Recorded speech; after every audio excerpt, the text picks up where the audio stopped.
আসসালামু আলাইকুম ভাইও। বাংলাদেশ থেকে 60 কিলোমিটার নিয়ে গেছে ভারত। ইন্ডিয়া দাদাবাবুরা বাংলাদেশ থেকে 60 কিলোমিটার এরিয়া তারা দখলে নিয়ে গিয়েছে। এই যে একটা নিউজ, এটা কিন্তু ভারতের ইউটিউবাররা কিন্তু একদম তুর জুড়ে কইরা অনলাইনে কিন্তু তারা এটা ভাইরাল করতেছে। আদৌ কিন্তু এটা সত্য না, এটা মিথ্যা, এটা বোয়া বোয়া বোয়া বোকাস। এটা বাংলাদেশের মানুষকে একটা দাদত পালতেছে এবং বাংলাদেশের মানুষকে আতঙ্ক করার জন্য এইরকম তারা নিউজগুলো ছড়াচ্ছে। বাংলাদেশের 1 ইঞ্চি মাটি পর্যন্ত ভারত এখন পর্যন্ত নিতে পারে না, নিতে পারবেও না। কারণ বাংলাদেশের যে অবস্থান আছে, এই অবস্থান দেখে কিন্তু ভারতের দাদাবাবুরা অনেক বেশি ভয়ে আছে। তারা কিন্তু রাইতের ঘুম কিন্তু এমনিই হারাম। এই যে আমাদের দেশ থেকে কয়েকদিন পর পর যে এক একটা বিবৃতি দেওয়া হয়, আমরা চিকেন নেক একদম ভেঙে দিব এবং 7 সিস্টারকে বাংলাদেশের অঙ্গরাজ্য হিসেবে পরিণত করব, এইগুলা হচ্ছে সবচাইতে বড় সমস্যার কারণ। আমি আজকে একটু কুল্লা খেললে কইলাম, বিস্তারিত কইলাম। যেমন আমাদের যখন ইউনূস সরকার, অন্তর্বর্তীকালীন সরকার যখন প্রথম প্রথম সে ক্ষমতায় আসে, তখন কিন্তু বাংলাদেশের মানুষকে অনেক বেশি আশ্বাস দিয়েছিল। কারণ আওয়ামী লীগ পন্থী যারা সবাই কিন্তু ভারতের বিরোধী, কেউ ভারতকে পছন্দ করে না। যারা আওয়ামী লীগ করে, শেখ হাসিনা নেতাকর্মী আছে, তারা তো তাদের সাথে তো অন্যরকম খাতির, তাদের সাথে অন্যরকম একটা সম্পর্ক ভারতের, তারা কিন্তু ভারতকে পছন্দ করে। এছাড়া যে বাংলাদেশে যত সাধারণ মানুষ আছে, তারা কিন্তু কেউই ভারতের লাইক করে না, পছন্দ করে না।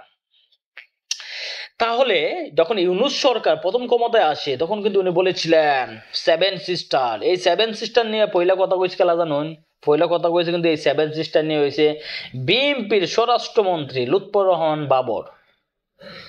লুৎফুজ্জামান বাবর কিন্তু প্রথমে বলছিল যে 7 সিস্টারকে দখল করে নিবে এবং 7 সিস্টারকে বাংলাদেশের অঙ্গরাজ্য করবে এবং চিকেন নেককে ব্যাঙ্গে চূর্ণ বিচ্ছিন্ন করে দিবে। এটা কিন্তু লুৎফুজ্জামান বাবরের প্রথম স্টেটমেন্ট।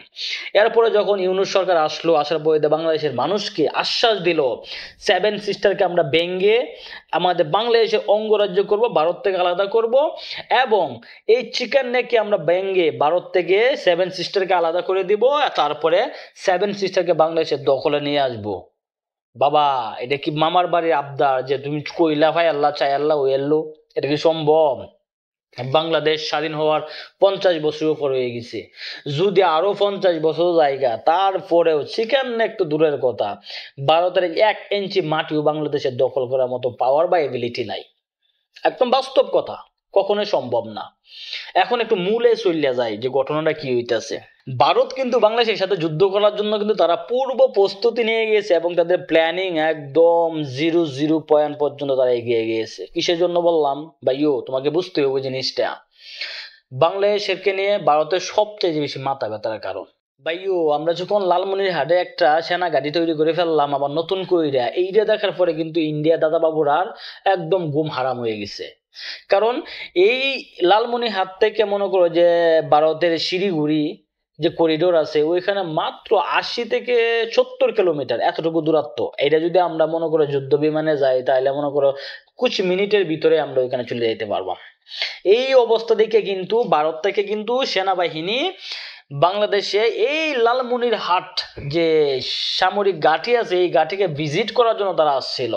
আসার পরে বাংলাদেশের সেনাবাহিনী থেকে বা সরকার থেকে কিন্তু বলা হয়েছে, আমরা এই ঘাঁটি কখনো আপনাদের জন্য তৈরি করছি না, এখানে আমরা সেনা মোতায়েন করব না, আমাদের এই ঘাঁটি থেকে কখনোই ভারতকে আক্রমণ করা হবে না।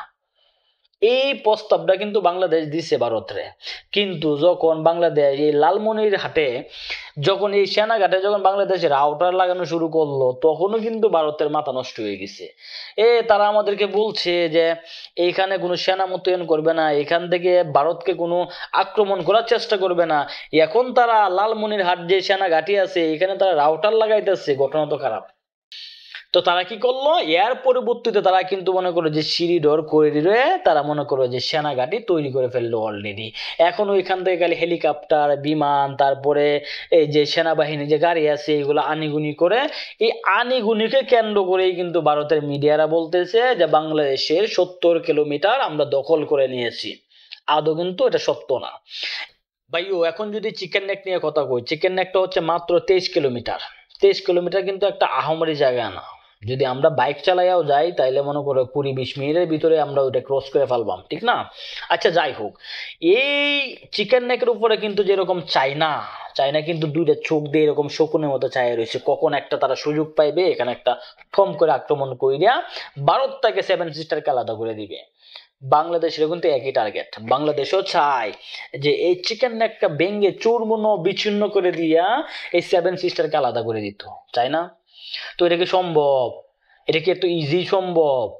বাংলাদেশ এখন পর্যন্ত এই সেভেন সিস্টারকে আলাদা করার জন্য, চিকেন নেককে ভাঙার জন্য বাংলাদেশ শুধু মুখে মিডিয়ার সামনে বললে গেছে, কিন্তু তারা এখন পর্যন্ত এরকম কোনো কাজ করে নাই যার দ্বারা ভারতের 1 ইঞ্চি কোনো ক্ষতি হয়েছে। কোনো কিছু করে না, এগুলো হচ্ছে শুধু মিডিয়াকে বলার জন্য বা দেখানোর জন্য আমরা কাজ করতেছি, আমরা ভারতের বিরোধিতা করতেছি, কিন্তু তলে তলে তারা বিশাল কাতির, বিশাল মিল, এটা বুঝতে হইব।